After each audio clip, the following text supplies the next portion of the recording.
ভারতীয় ছাত্র ফেডারেশনের ৫৫তম প্রতিষ্ঠা দিবস নানা কর্মসূচির মধ্য দিয়ে মেলার মাঠে ছাত্র যুব ভবনে অনুষ্ঠিত হয়। সেখানে শহীদদের প্রতি শ্রদ্ধা জ্ঞাপন করেন সংগঠনের কর্মীরা।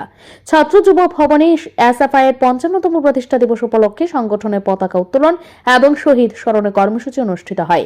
সেখানে বক্তব্য রাখতে গিয়ে সংগঠনের রাজ্য সম্পাদক সন্দীপন দেব বলেন, ১৯৭০ সালে ৩০ ডিসেম্বর ক্যালোরের তিরুবন্তপুরমের এক সম্মেলনের মধ্য দিয়ে সংগঠনের সৃষ্টি হয়েছিল। প্রতিষ্ঠা দিবসকে কেন্দ্র করে সংগঠনের কর্মীদের মধ্যে ব্যাপক উৎসাহ উদ্দীপনা লক্ষ্য করা যায়। কর্মসূচির বিভিন্ন অংশে কর্মীরা সক্রিয়ভাবে অংশগ্রহণ করেন এবং প্রতিষ্ঠা দিবসের তাৎপর্য তুলে ধরেন।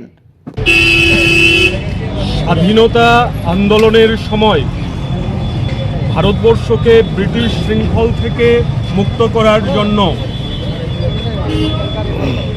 সর্বভারতীয় ভিত্তিতে ছাত্রদের ঐক্যবদ্ধ মঞ্চ হিসেবে সারা ভারত ছাত্র ফেডারেশন প্রতিষ্ঠিত হয়েছিল। ভারতবর্ষের সংগঠিত ছাত্র আন্দোলনের সূচনা 1936 সালেই হয়েছিল।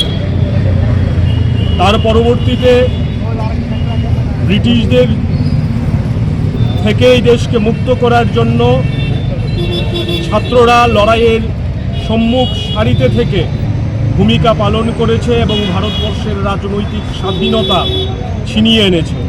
স্বাধীনতার পর সংগঠিত ছাত্র আন্দোলনের অভ্যন্তরে বিভিন্ন বিরোধ, মতাদর্শগত সংঘাত দানা বাঁধে ছাত্র আন্দোলনকে শাসক শ্রেণীর লেজুড়ে পরিণত করার চেষ্টা হয়েছিল।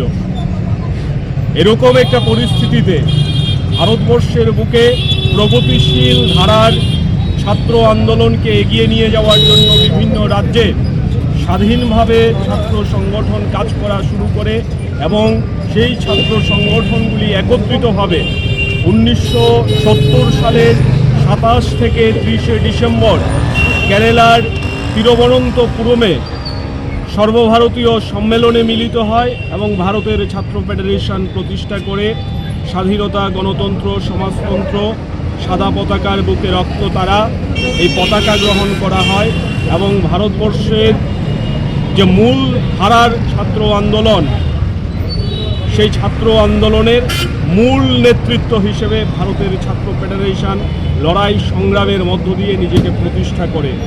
আজকে ভারতের ছাত্র ফেডারেশন প্রতিষ্ঠার 55তম বছর। আজ থেকে 54 বছর আগে ছাত্র ফেডারেশন প্রতিষ্ঠা হওয়ার পর দীর্ঘ লড়াই সংগ্রাম চলছে। শত শত শহীদ স্বাধীনতা, গণতন্ত্র, সমাজতন্ত্রের পতাকা নিয়ে নিজেদের আত্মবলিদান করেছেন। আজকের দিনে ভারতবর্ষের বুকে শিক্ষা। অনুষ্ঠানটি সফলভাবে সম্পন্ন হয় এবং ভবিষ্যতে সংগঠনের লক্ষ্য আদর্শকে এগিয়ে নিয়ে যাওয়ার অঙ্গীকার ব্যক্ত করে নেতৃবৃন্দ। ব্যুরো রিপোর্ট, ঋদ্ধি নেটওয়ার্ক।